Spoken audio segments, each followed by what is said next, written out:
Hey guys, tonight we are going to the moment that changed everything. So before you get comfortable, take a moment, like the video and subscribe. But only if you genuinely enjoy what I do here. And let me know in the comments where you're tuning in from and what time it is for you. It's always fascinating to see who's joining us from around the world. Now, dim the lights, maybe turn on a fan for that soft background hum, and let's ease into tonight's journey together. Listen, it is October of 1347. A harbor in Sicily, a grey morning. The kind of morning where the sea and the sky share the same color and the line between them is difficult to find. 12 ships are entering the harbor of Messina. They have come from the Black Sea ports.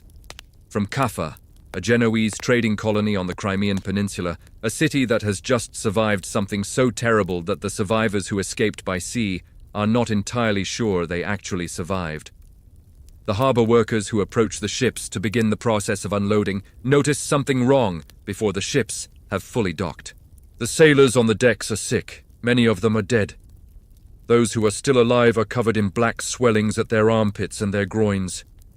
The swellings are the size of eggs. Some are the size of apples. They are weeping blood and pus. The harbor workers step back. The ships are ordered out of the harbor. They are too late. Tonight we are going to that harbor. We are going to stand there in that grey October morning and understand, as slowly and as completely as the people who lived it understood what had just arrived in Europe.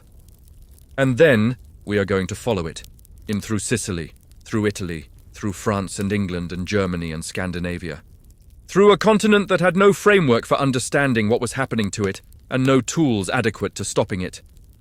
We are going to follow the Black Death across Europe. Quietly, carefully, with full attention to the people it moved through. Because this is not a story about numbers. It is a story about people. The Black Death killed between 30 and 60% of Europe's population between 1347 and 1353. Let that number settle for a moment before we continue. 30 to 60%. The uncertainty in the range reflects the genuine difficulty of calculating mortality across a continent of varying population density, varying record-keeping quality, and varying degrees of exposure to the disease. Some regions lost 20% of their population, some lost 80%. The average, across the continent, across the 6-year period of the first major outbreak, was somewhere between a third and a half. In a world with a population of perhaps 75 million people, that means somewhere between 25 and 50 million people died. In 6 years, of a disease that nobody understood, that no medicine could treat, that appeared to strike without pattern or prediction, that killed within days of the first symptoms appearing. The scale of this is genuinely difficult to hold in the mind. The First World War killed approximately 17 million people over 4 years. The Second World War killed approximately 70 to 85 million over 6 years. The Black Death, in its first outbreak alone, killed a comparable number to the Second World War, in a world with a fraction of the population. But tonight, we are not going to stay at the scale of numbers. We are going to go to the level of the individual mourning, the specific harbor, the particular ship, the single human face looking over a ship's railing at a harbor that does not yet know what is about to happen to it. That is where this story actually lives. Stand in Europe in the year 1346 and look at what exists.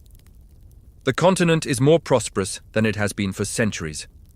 The period from roughly 1000 to 1300 CE is sometimes called the medieval warm period, a climatic phase that produced reliable harvests, population growth, and the building of the great Gothic cathedrals whose spires are visible on the skylines of 100 European cities. The population has been growing for 3 centuries. Cities that were modest market towns in the year 1000 have become significant urban centers. Paris, London, Florence, Venice, Bruges, Cologne. The commercial networks connecting them are sophisticated. The trade routes well established. The merchant families who operate along them wealthy and increasingly influential. The universities have been operating for a century and a half. Bologna, Paris, Oxford, Cambridge. The intellectual life of Europe is more organized and more productive than it has been since the fall of Rome. The Church is the organizing institution of European life. Not merely spiritual life, educational, charitable, administrative, political. The great monasteries are centers of agriculture and craft production. The cathedral chapters are centers of education and record-keeping. The parish system provides the basic administrative structure of rural life. This is a world of genuine complexity and genuine achievement. It is also a world of genuine vulnerability. The population that has grown for 3 centuries has been pressing against the limits of the agricultural technology available to feed it. The harvests of the early 14th century have been poor, affected by climate changes that ended the medieval warm period. Famine has visited parts of Europe repeatedly in the decades before 1347. The population is, in significant portions, already malnourished. Malnourished people are immunologically compromised people. The great trading networks that connect European cities to each other and to the wider world are the arteries of European prosperity. They will become the arteries along which the disease travels. The closeness of urban life, the density of population in European cities, the lack of sanitation infrastructure that would separate human waste from water supplies, the sharing of living spaces between humans and the rats and fleas that carry the disease. All of these features of European life in 1347 are features of a population maximally vulnerable to what is coming. The world that exists in 1346 is the world that will be changed. It does not know it is about to be changed. It is simply living its life. The Black Death did not begin in Europe. It began, as best as modern epidemiologists and historians can determine, somewhere in Central Asia, possibly in the grasslands of what is now Kyrgyzstan, possibly elsewhere in the region. The disease, caused by the bacterium Yersinia pestis, is endemic in certain rodent populations in Central Asia, existing in a reservoir that occasionally spills over into human populations when the conditions are right. Sometime in the 1330s or early 1340s, conditions were right. The disease moved along the Silk Road, the great trading network connecting Central Asia to China in one direction and to the Black Sea ports in the other. It moved with the speed of trade, which in the 14th century was the speed of horses and camels and the ships that met the overland routes at the coastal ports. By 1346, it had reached the Black Sea region. Kaffa was a Genoese trading colony on the Crimean Peninsula, one of the most important commercial outposts of the Mediterranean trading world. Genoese merchants had maintained it for decades, using it as the eastern terminus of trading routes that connected the luxury goods of Asia to the markets of Europe. In 1346, Kaffa was under siege. The Mongol Khan Jani Beg had been besieging the city with a large army. The siege had been ongoing, and the Mongol forces had begun dying of the plague. Their dying was, by the account of a contemporary Genoese lawyer named Gabriele de Mussi, the mechanism by which the disease entered the city. De Mussi wrote that the Mongols, overwhelmed by the plague killing their own forces, used their siege catapults to throw the corpses of their plague dead over the walls of Kaffa. Whether this was a deliberate act of biological warfare, the first documented instance of such a thing, or simply a desperate attempt to cause any damage possible, is a matter of historical debate. What is less debated is the result. The plague entered Kaffa. The Genoese merchants inside the city, watching their population begin to die with the same terrifying speed as the Mongol forces outside, did what merchants do when a situation becomes untenable. They got on their ships and left. They carried the disease with them. The ships that left Kaffa in the summer of 1347 were the ships that arrived in Messina in October. Come back to the harbour. It is early morning. The October light over the Strait of Messina has a particular quality. The sun not yet high enough to burn through the grey. The water still in the shadow of the Sicilian hills. The harbour of Messina is a working harbour. Ships arrive, ships depart, goods are unloaded and loaded. The commerce of the Mediterranean moves through this port as it moves through every significant harbour on the sea's shores. The harbour workers are at their stations, not because they love early mornings particularly, but because ships do not wait for the convenience of those who unload them. The tide and the wind and the schedule of the ship's captain are the relevant authorities. The 12 Genoese ships are visible now from the harbour's edge. They have come from the east, from the Black Sea trading routes, and their arrival is not unexpected. Ships from Kaffa and the Black Sea ports come regularly to Messina. But something is wrong. The harbor workers can see it before the ships have docked. The ships are moving with less precision than they should be. The handling is not quite right. There are not enough sailors on the decks. As the ships come closer, the harbor workers can see more. The sailors who are visible are sick. Some are barely moving. The smell from the ships, even at this distance, even with the harbor breeze, is the smell of something that has gone very wrong below decks. The ships dock. The harbor workers approach. They stop. On the decks, among the sailors who are still alive, the swellings are visible. Black swellings, the color of deep bruising, at the neck, at the armpits, at the groin. The sailors who have them are clearly in tremendous pain. Some are delirious. Some are barely conscious. Some of the sailors are dead. They are still aboard the ships because there were not enough living crew members to deal with the dead. The harbor workers back away. The Messina authorities are called. The decision is made to expel the ships from the harbor. The order goes out. The ships, or those ships whose remaining crew can manage the task, move back out into the harbor.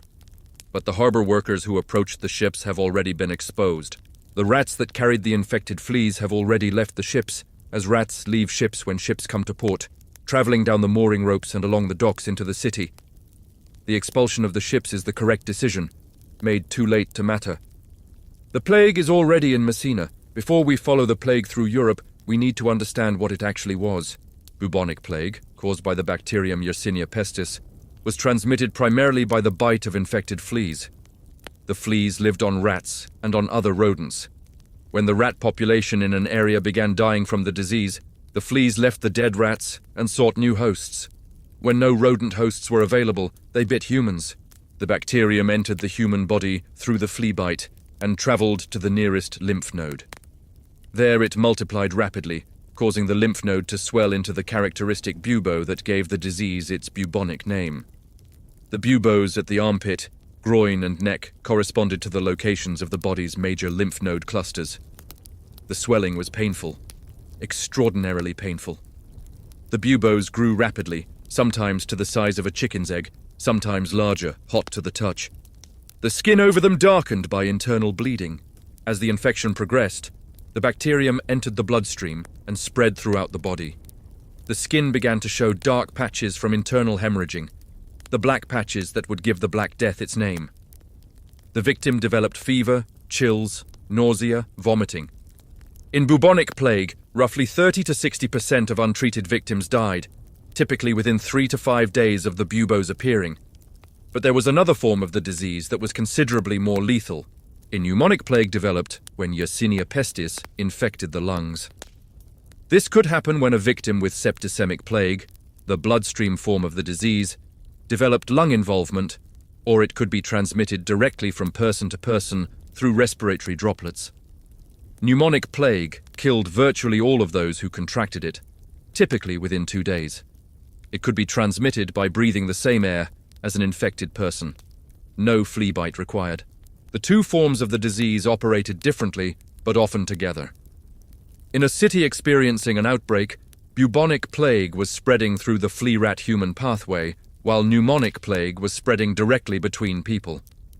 Medieval medicine had no understanding of bacteria, no understanding of germ theory, no understanding of the mechanism by which the disease was transmitted. The best medical minds of the 14th century were trying to explain and treat a disease using a conceptual framework that had no category for microscopic organisms causing illness. They explained the plague in terms of corrupted air, miasma, the bad air theory that had been the dominant explanation for epidemic disease since antiquity. They explained it in terms of astrological influences. They explained it in terms of God's judgment. None of these explanations led to effective treatment. The treatments they attempted were correspondingly ineffective. Bleeding to rebalance the humors, aromatic herbs and flowers to counteract the corrupted air, lancing the buboes, which was occasionally helpful in reducing the infection, but rarely sufficient. Prayer. Prayer was the most widely used treatment. Its efficacy against Yersinia pestis was limited. The disease moved through populations that had no immunity, no effective treatment, and no understanding of what was happening to them. This is the context in which everything that follows occurred. The plague spread through Messina with a speed that contemporary accounts describe with a desperation that is still audible across 7 centuries. Within days of the ship's arrival, people in the harbour district were sick. Within weeks, the sickness was throughout the city. The speed was pneumonic plague moving through a dense urban population with no barrier to its transmission. The Messina authorities ordered the Genoese ships out of the harbour. They also sent messengers to the neighbouring city of Catania, asking for help. Catania sent physicians. The physicians arrived in Messina, assessed the situation, and refused to treat the sick. Not from cowardice, or not only from cowardice. From the rational recognition that proximity to the sick was itself lethal, and that there was nothing the physicians could do for the sick that would justify the certainty of their own deaths. The physicians returned to Catania. Messina's residents began leaving the city, not because anyone told them to leave, because what was happening in their city was clearly something from which leaving was the only available response. The refugees from Messina brought the disease to the towns around it. Catania, which had refused to treat Messina's sick, received Messina's refugees. It also received the disease. Within weeks, Catania was experiencing its own outbreak. The physicians who had returned safely from Messina were no longer safe. The pattern that Messina established would repeat across Europe for the next 6 years with remarkable consistency. A city or town was exposed. The disease began spreading. The residents who could leave left. The refugees carried the disease to wherever they fled. The disease arrived in the new location before the refugees who carried it had shown symptoms, or before the connection between the refugees and the disease was understood. The very human response to the plague, flight, was the primary mechanism of its geographic spread. Every road out of an infected city was a road the disease traveled. In every city the plague touched, 2 groups of people faced an impossible situation: the physicians and the priests. The physicians, because their profession required them to be present with the sick. The priests, because their religion required them to administer the last rites to the dying, a sacrament that required physical proximity. Both groups died in enormous numbers. The physicians of the 14th century were not ignorant charlatans. They were trained professionals who had studied at the universities, who knew the medical tradition of Galen and Hippocrates, who applied the most sophisticated medical knowledge available to them with genuine skill and genuine care. They simply had nothing adequate to offer. The conceptual framework they had been given for understanding disease did not include bacterial infection. The treatments they had been given were based on a theory of illness, the humoral theory, that had no mechanism for addressing what Yersinia pestis was doing to the human body. They did what they could. They attended their patients. They bled them. They prescribed the available remedies. They lanced the buboes when they judged this might help. And they died. Some physicians fled. This was documented and condemned by their contemporaries. Some remained and died.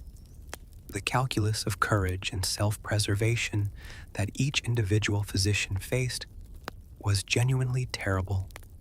With no good options available, the priest faced a different version of the same impossible calculation. The last rites were not optional in medieval Catholic theology. A person who died without the last rites was at genuine spiritual risk. The priest who administered the last rites was, in the theology of the period, performing an act of essential service to the dying soul. But administering the last rites to someone dying of pneumonic plague meant breathing the same air they were breathing. Priests died in such numbers that in some areas there were not enough priests to perform the last rites for the dying. The church authorities began relaxing the requirements. allowing lesser clergy or even lay people to perform certain sacraments in emergency conditions. The theological implications of this were significant.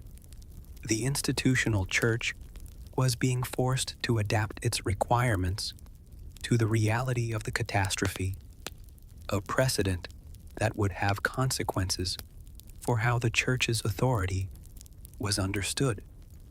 Both the physicians and the priests were, in their different ways, the medieval world's frontline responders to the catastrophe.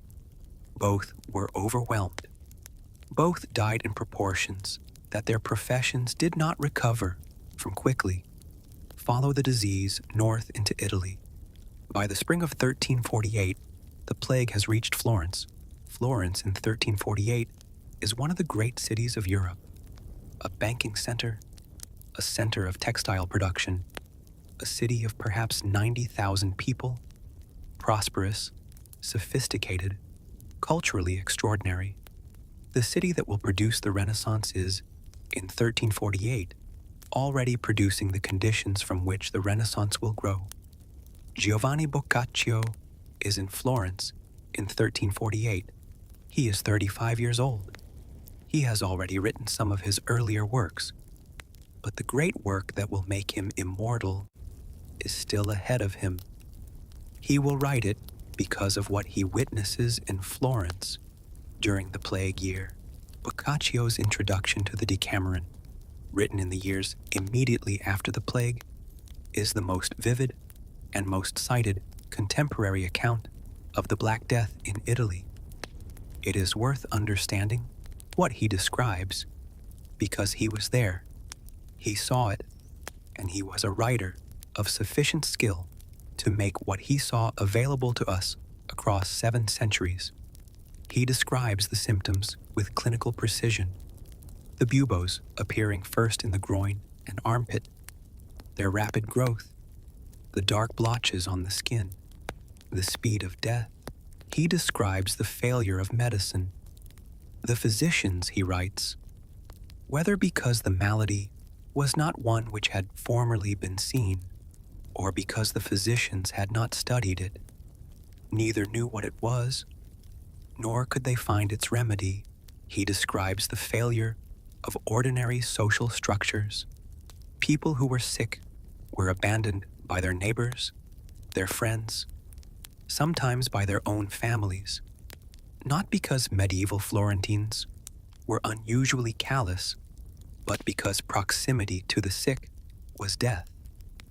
Every person who had watched someone else die of the plague within days of first showing symptoms had rational grounds for refusing to go near the next person who showed symptoms.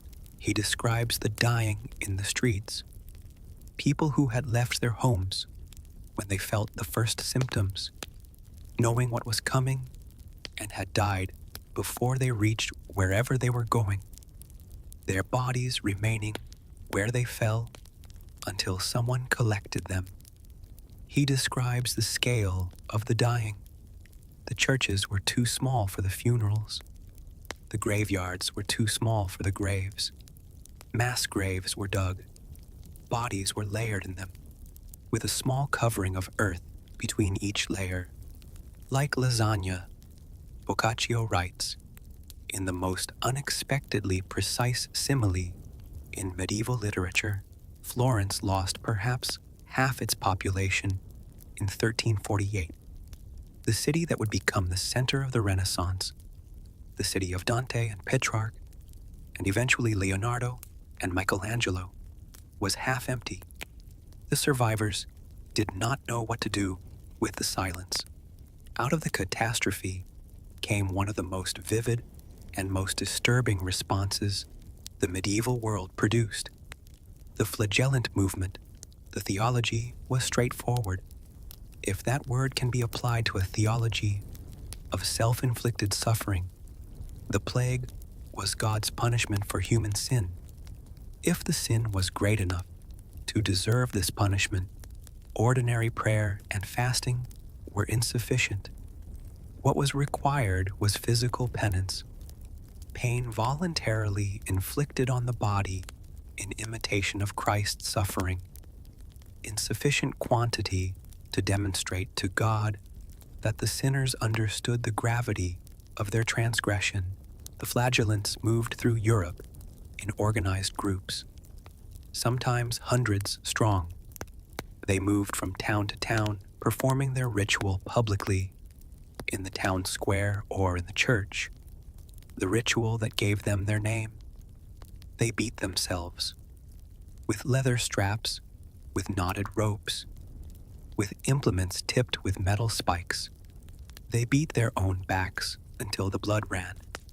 They performed this ritual twice daily during their procession, which lasted a prescribed 33 days, 1 day for each year of Christ's life.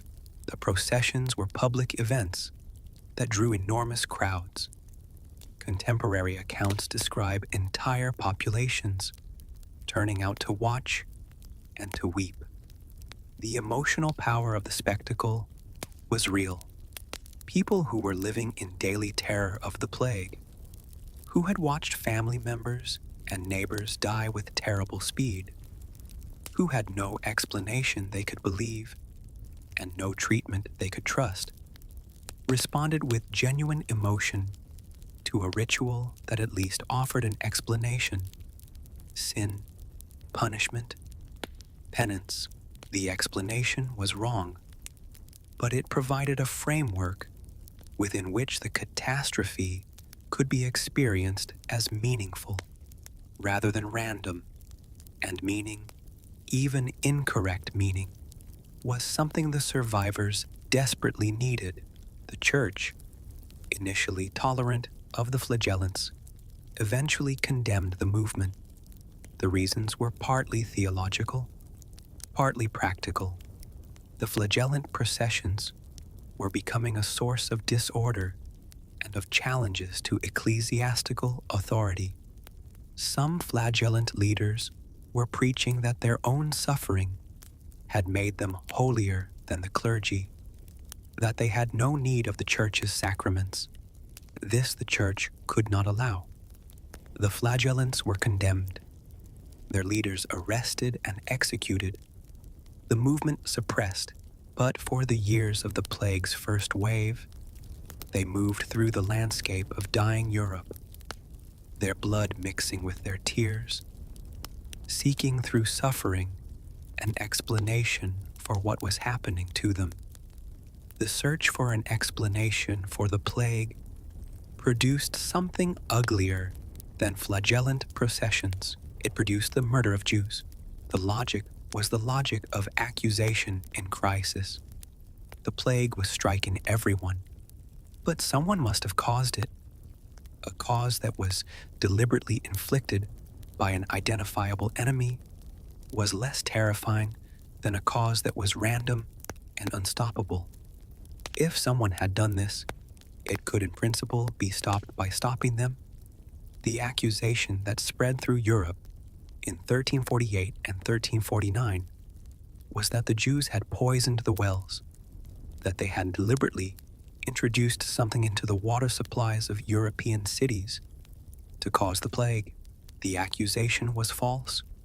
The plague was Yersinia pestis, transmitted by fleas. Jews were dying of it in the same proportions as their Christian neighbors, or in some cases in slightly lower proportions, because Jewish religious law required practices of washing and dietary restriction that incidentally reduced contact with contaminated food and water. None of this mattered in the climate of 1348. The accusations spread. Confessions were obtained under torture. Innocent people described in precise detail how they had poisoned the wells of various cities, naming accomplices, naming the locations where the poison had been obtained and applied. Tortured confessions are whatever the torturer needs them to be. In Strasbourg, in February of 1349, the Jewish community of approximately 2,000 people was taken to the Jewish cemetery and burned. The burning happened before the plague had reached Strasbourg. The accusation preceded the disease. In Mainz, the Jewish community fought back. They killed 200 of their attackers before being overwhelmed. In Erfurt, in Frankfurt, in hundreds of smaller communities across Germany and France and Spain, Jewish communities were attacked, killed, expelled. Jewish quarters were burned. Centuries-old communities were destroyed in days. Pope Clement VI issued papal bulls explicitly stating that the Jews were not responsible for the plague, noting that the plague was killing Jews in the same numbers as Christians, and therefore could not be a Jewish plot. The papal condemnation of the pogroms had limited effect. Local authorities, who were inclined to allow the violence, continued to allow it. The scale of the killing of Jewish communities during the Black Death years represents one of the worst episodes of anti-Semitic violence before the 20th century. It was driven by fear, by the need for an explanation, by the targeting of an already marginalized community in a moment of social crisis, and it did not stop the plague. Nothing stopped the plague. The Jews who were killed had not poisoned the wells. The wells that had allegedly been poisoned continued to produce water that was no more or less contaminated than before. The plague moved on. The plague crossed the Alps and moved into France.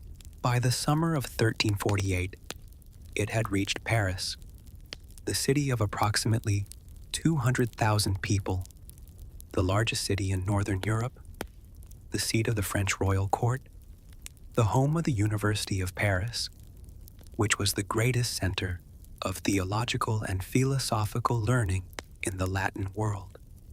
The University of Paris was asked by the French king Philip VI to explain the plague. The medical faculty assembled, deliberated, and produced a formal report. The report attributed the plague primarily to a triple conjunction of Saturn, Jupiter, and Mars on March the 20th, 1345.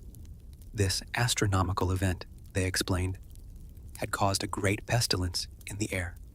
The corrupted air rising from the earth and sea had produced the epidemic. The report was the most sophisticated scientific analysis that the 14th century could produce. It was completely wrong. Paris lost perhaps half its population. The Hôtel Dieu, the great hospital that served the city's poor, was overwhelmed. The nursing sisters who staffed it, members of a religious order for whom tending the sick was a spiritual vocation, died in enormous numbers and were replaced by new sisters who also died. The hospital went through nursing staff multiple times during the outbreak. The plague crossed the English Channel in the summer of 1348, arriving at the port of Melcombe Regis in Dorset in June. It moved through England with the same pattern it had established everywhere else. Coastal cities first, then moving inland along the trade routes. By the time it reached England, the continent had had a year of experience with the disease and had learned, broadly, nothing useful about how to stop it. The treatments that had not worked in Sicily did not work in England. The prayers that had not been answered in France were not answered in England. The English winter of 1348 to 1349 was the deadliest winter in English history. Villages were emptied. The labor force that planted and harvested the crops of England's agricultural economy was dying faster than it could be replaced. Lords whose serfs died found their fields unworked. Fields left unworked produced no harvest. No harvest meant food shortages in the following year. The economic consequences of the plague's mortality would reshape English and European society in ways that took generations to fully work through. In every city the plague touched, the dying included children. This requires its own section because the death of children in the quantities the plague produced was a specific kind of devastation that contemporaries recorded with a particular anguish. Children died of the plague in the same proportions as adults. There was no immunity granted by youth. The very young and the very old, whose immune systems were least robust, may have been somewhat more vulnerable, but across the population, the plague killed without discrimination by age. What this meant in practice was that parents watched their children die, and children watched their parents die, in numbers and at speeds that made the normal processes of grief essentially impossible. The normal processes of grief require time. They require the community structures that support the bereaved, the rituals that acknowledge loss, the gradual return of the mourner to ordinary life. All of these require a society that is functioning well enough to provide them. In a city losing half its population in a matter of months, the community structures that support grief were themselves collapsing. The priests who conducted funerals were dying. The neighbors who would bring food to a bereaved household were themselves bereaved. The extended family that would take in orphaned children was itself decimated.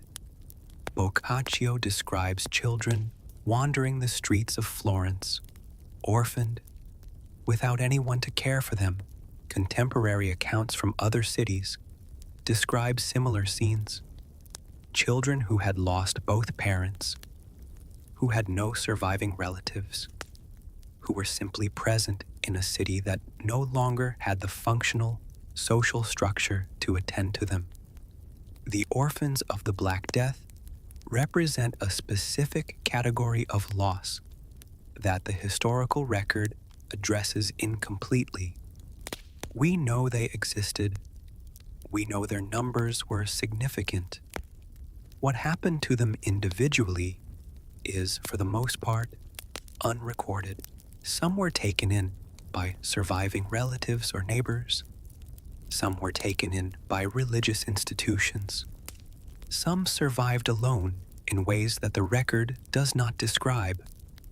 Some did not survive. The children who did survive grew up in a world that was dramatically different from the one they had been born into. A world with fewer people, different economic relationships, different social structures, different religious attitudes. The children who did survive grew up in a world that was dramatically different from the one they had been born into. A world with fewer people, different economic relationships, different social structures, different religious attitudes. They grew into the generation that would have to rebuild. Not every settlement that the plague visited was a great city. The plague moved through the rural landscape of Europe with the same indifference it brought to the cities. The villages, the small agricultural communities that were the fundamental unit of European rural life, were not spared. Some villages were emptied entirely. The phenomenon of the deserted medieval village is documented throughout Europe. Places that exist on maps from before 1347, that have documentary records of their inhabitants, that show up in taxation records and church registers, that simply stop appearing in the record after the plague years. Some were repopulated after the worst of the outbreak passed. Some were not. The deserted village is one of the most haunting physical legacies of the Black Death. In England alone, hundreds of villages are known to have been abandoned, during or immediately after the plague years.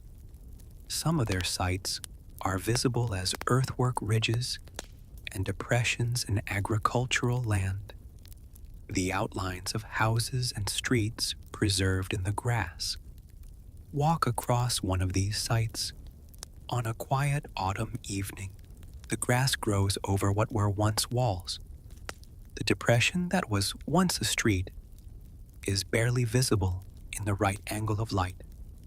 The slight rise at one end of the site is where the church stood, all that remains of a community that existed for centuries before the plague and did not survive it. The people who lived here had names.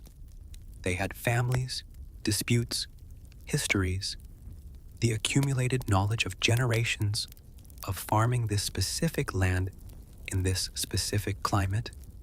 They knew which fields drained well and which held water, which variety of grain performed best in their local soil, where the path through the forest was safest at night. All of that knowledge, the kind of knowledge that does not make it into documents because it does not need to, because it is carried in the minds and the bodies of the people who live it, is gone. The earthworks remain. The survivors of the Black Death were changed by what they had witnessed. This is not a simple observation. The psychological impact of surviving a catastrophe that killed half the people around you, that killed without pattern or prediction, that killed people you loved in days and spared others without apparent reason, was not something that the medieval world had a developed language for describing. But the evidence of that impact is visible in what the survivors produced. The art of the period immediately following the plague is different from the art before it. The danse macabre, the dance of death, becomes a dominant theme. Death is depicted as a figure that comes for everyone, that does not respect rank or wealth or virtue, that takes the Pope and the peasant alike. This image appears across Europe in the decades after the plague in a way that it did not appear before. The literature is different. Boccaccio's Decameron, framed by the plague, tells stories of a group of young people who have retreated from plague-ridden Florence to a country house. The stories they tell each other are often bawdy, often irreverent, often focused on the pleasures of life and the folly of those who deny themselves those pleasures. This is one response to having watched half the world die. Eat and drink and be merry. The plague taught, viscerally and personally, that tomorrow was genuinely uncertain. The philosophical response was an intensification of the desire to live fully today. The religious response was more complicated. The plague challenged the theology that framed God as just and merciful and responsive to human prayer. If God was just and merciful, why did the plague kill the virtuous with the same enthusiasm it killed the sinful? Why did prayers go unanswered in every city, in every language, across 6 years of dying? Some people responded to this challenge with increased devotion. If God was punishing humanity for its sins, the correct response was more penance, more prayer, more devotion. Some people responded with a cynicism about religious institutions that had been powerless to protect them. The clergy had died like everyone else. The church's sacraments had not saved anyone. The indulgences and the pilgrimages and the donations to religious institutions had not purchased safety. The seeds of the questioning of ecclesiastical authority that would eventually produce the Protestant Reformation were planted, among other places, in the catastrophe of the Black Death. The Black Death did not only kill people, it killed structures. The feudal system that organized European rural life was based on a labor surplus. There were more peasants than lords needed, which meant lords could maintain the serf system that bound peasants to the land and extracted their labor at rates that reflected the peasants' lack of alternatives. The plague destroyed the labor surplus. When half the population is dead, the surviving labor becomes scarce. Scarce labor has bargaining power that surplus labor does not. Peasants who survived the plague found, sometimes gradually, sometimes with the assistance of their own organized resistance, that their labor was suddenly worth more than it had been before. The Statute of Labourers, passed by the English Parliament in 1351, attempted to freeze wages at pre-plague levels. It attempted to prevent the market in labour from responding to the sudden scarcity that the plague had created. It failed. It failed because economic reality cannot be legislated out of existence. The reality was that there were not enough workers to work all the fields. Lords who wanted their fields worked had to offer wages that workers would accept. Workers who had alternatives did not accept the old terms. The Peasants' Revolt of 1381 in England, one of the most significant uprisings in English medieval history, had the plague's demographic consequences among its root causes. The peasants who revolted had lived through the plague, or had grown up hearing about it from parents who had. They understood that the world before the plague had been one in which their labour was taken for granted. They were not willing to return to it. The long-term consequences of the plague's demographic catastrophe included the gradual erosion of the feudal system, the gradual increase in the bargaining power of surviving labour, and the gradual transformation of the economic relationships that organized European agricultural life. None of this was immediate. None of it was smooth or inevitable. But the direction of change that the plague initiated was real and documented. The world that emerged from the Black Death was not the same world that had entered it. The Black Death did not end in 1353. The first major outbreak, the wave that moved across Europe between 1347 and 1353, was the worst in terms of mortality because it struck a population with no prior exposure and therefore no immunity. But plague returned. It returned in 1361, a second wave that was particularly deadly among children born after the first outbreak, children who had no exposure to the disease. Contemporary sources called this the Plague of Children. It returned again in 1369, and again in the 1370s, and again in the 1380s. Throughout the remainder of the 14th century and into the 15th, plague recurred with a frequency that prevented the population from recovering to its pre-plague levels. Europe's population would not return to its 1340 level until the 16th century or later. This sustained population decline, maintained by recurring outbreaks across more than a century, had consequences that the single first wave alone could not have produced. The sustained scarcity of labor accelerated the economic transformations that a single outbreak might not have. The sustained exposure to epidemic mortality changed European culture in ways that a single catastrophic event, however devastating, might not have. The European world that emerged from the plague century was genuinely different from the world that entered it.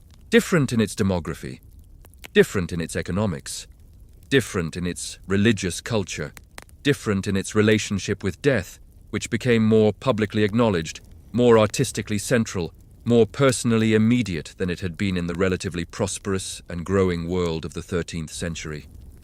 The Black Death was not just an event, it was a transformation. Come back to Messina. It is still October 1347. The 12 Genoese ships are being expelled from the harbour. The harbour workers who approach them are already carrying the disease they do not yet know they have been exposed to.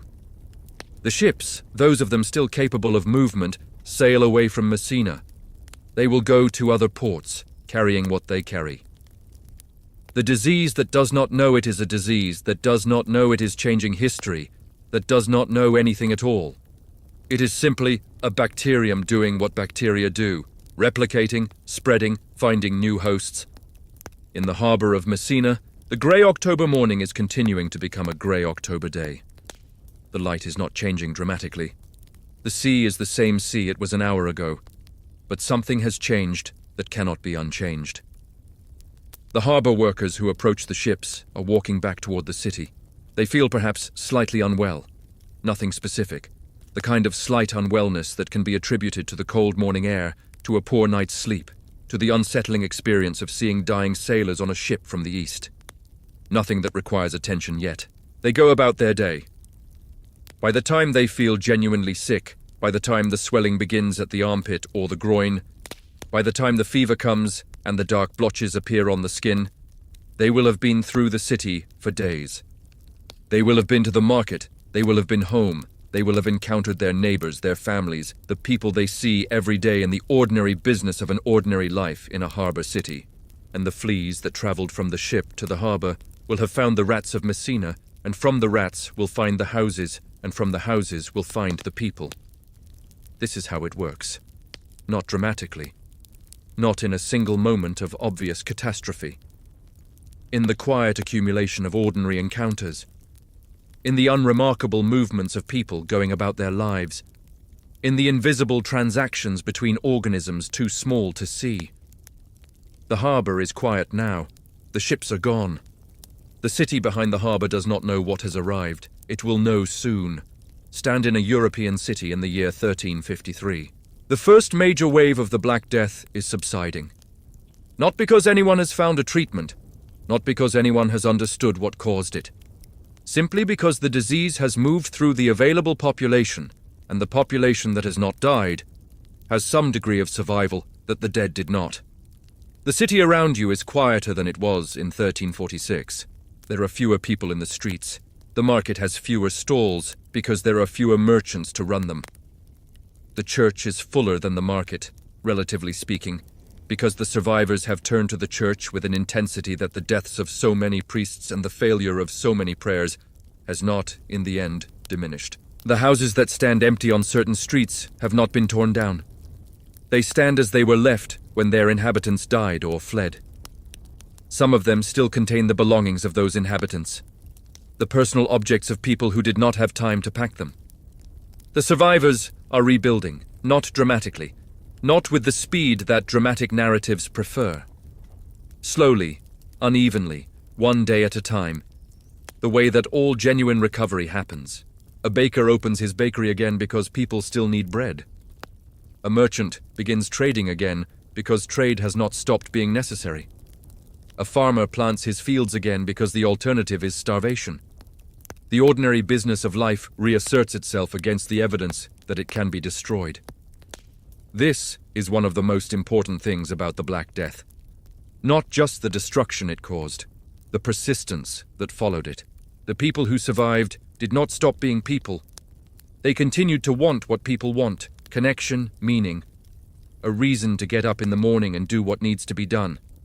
They rebuilt, imperfectly, with grief that was never fully processed, and with a relationship with death that was more intimate than any generation before them had been required to develop. But they rebuilt. The Europe that emerged from the plague years was a different Europe from the one that entered them. But it was still Europe, still full of people trying to understand their world, trying to organize their societies, trying to find meaning in the lives they had been given. The plague had changed what those lives contained. It had not removed the impulse to live them fully.